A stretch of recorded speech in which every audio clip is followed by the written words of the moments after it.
Madame, mademoiselle, monsieur, bonjour et bienvenue dans ce magazine où nous allons, durant quelques semaines, vivre une rencontre avec le professeur Benoît Bourgine, professeur de théologie à l'Université catholique de Louvain, qui a publié ce livre « Bible oblige, essai de théologie biblique » dans la collection Cogitatio Fidei des éditions du Cerf. Professeur Bourgine, bonjour. Bonjour.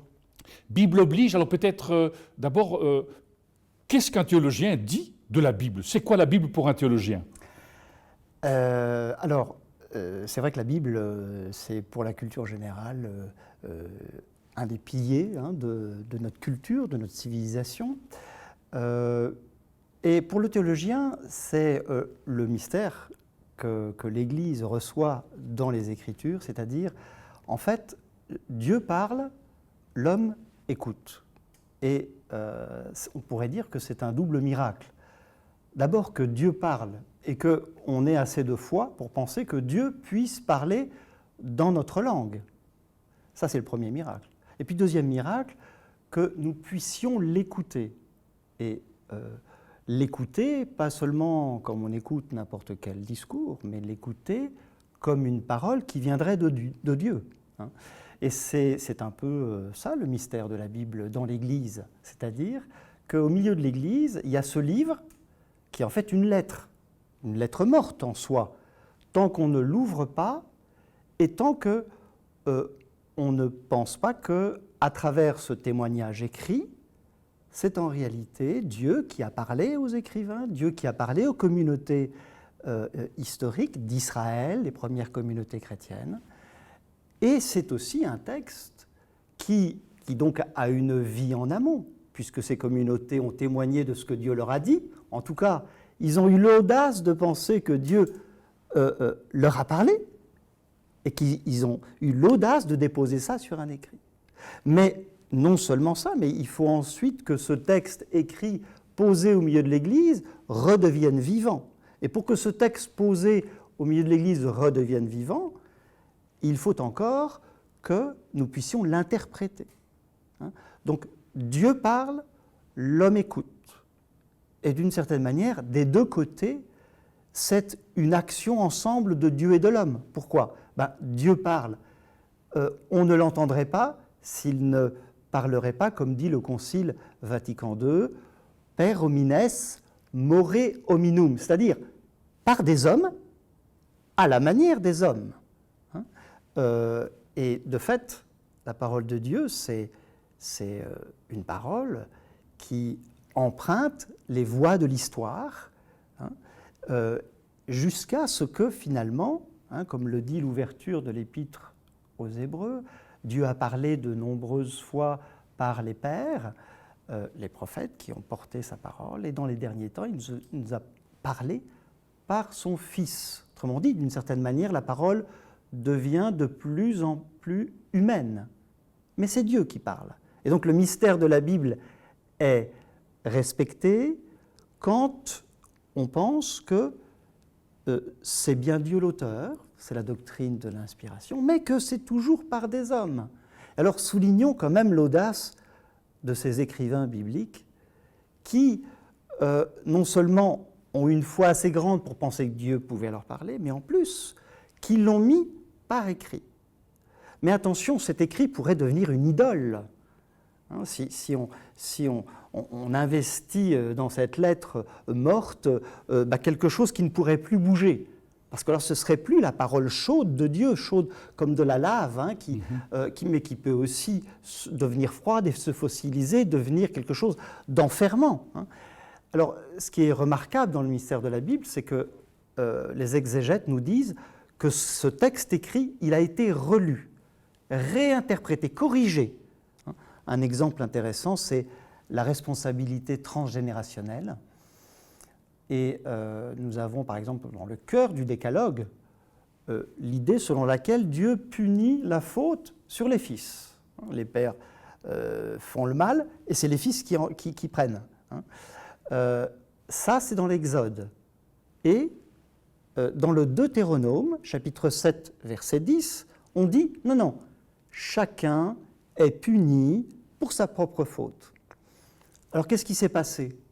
Ces hommes qui pensent que dans ce témoignage, c'est la parole de Dieu, ont l'audace de corriger quelque chose qui ne peut plus être entendu, parce que c'est une conception de la justice qui est juste indéfendable. Et donc, quand s'affine la conception de la justice, ces écrivains savent se corriger. Le peuple de Dieu qui reçoit les Écritures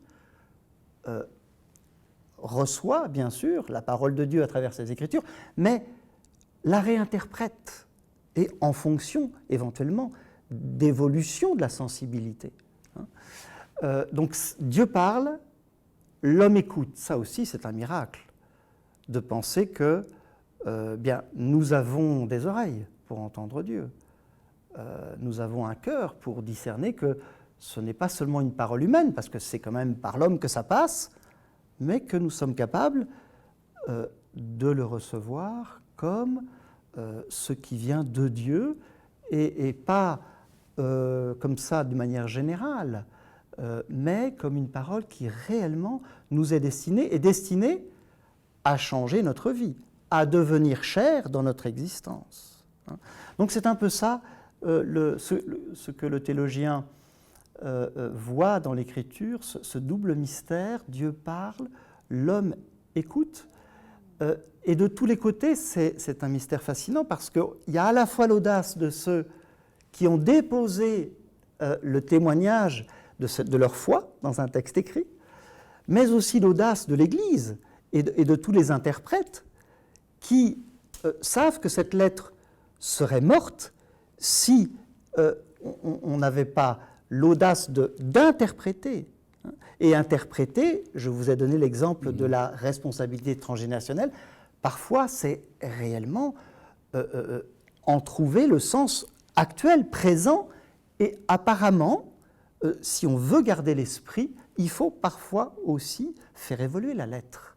Et ça c'est très important parce que la tradition de l'Église, mais d'abord la tradition juive avant la tradition de l'Église, a toujours entouré cette transmission de l'Écriture par la tradition. C'était la Torah orale du temps de Jésus, avec les pharisiens, pas les pharisiens, et c'est la tradition de l'Église où à chaque siècle, certes, on voit dans l'Écriture la parole dont Dieu est l'auteur, à travers des hommes. Mais il y a une nécessité pour poser la question de la vérité aujourd'hui, au présent, pour que la lettre n'enferme pas, la lettre qui tue, si on la laisse comme ça, si on la prend au pied de la lettre, dit Paul, mais une lettre qui fasse vivre. Et par la lettre, c'est l'esprit, évidemment, que Dieu a déposé. Autrement dit, si le titre « Bible oblige » a un sens, c'est précisément l'idée selon laquelle il faut pouvoir la recevoir, la Bible, la lire, comme elle a été écrite. Comme dirait Origène, la lire dans l'esprit dans laquelle elle a été écrite.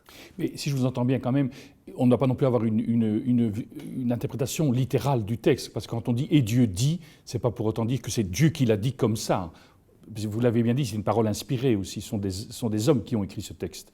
Tout à fait, c'est d'autant plus important que si on prend précisément au pied de la lettre, alors on oublie l'épaisseur humaine.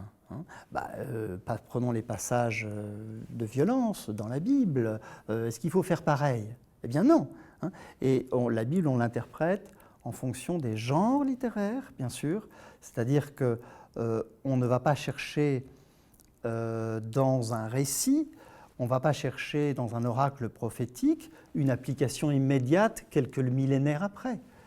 Il y a bien sûr le fameux exemple, puisque vous évoquez une interprétation fondamentaliste, la question de savoir comment interpréter les premières pages de la Genèse avec la création. Certains créationnistes prennent ça au pied de la lettre. Ah, c'est Dieu qui l'a dit, donc il faut penser que réellement le monde aurait été créé en 7 jours.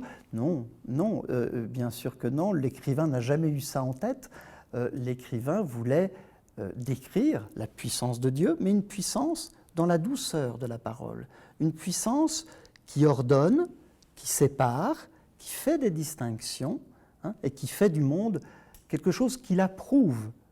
Et Dieu vit que cela était bon. Hein, donc ça, c'est un récit riche de symboles qui nous parle encore plus de 2 millénaires et demi après avoir été écrit, parce qu'il nous situe dans la création comme des vivants, hein, et en relation avec Dieu. Professeur Bourgine, nous aurons l'occasion de poursuivre notre rencontre, mais nous arrivons déjà au terme de cette émission. Merci de votre fidélité, merci de nous avoir accompagnés. Au nom de toute l'équipe qui a préparé ce magazine, il ne me reste qu'à vous souhaiter une excellente journée. Je vous dis à très bientôt.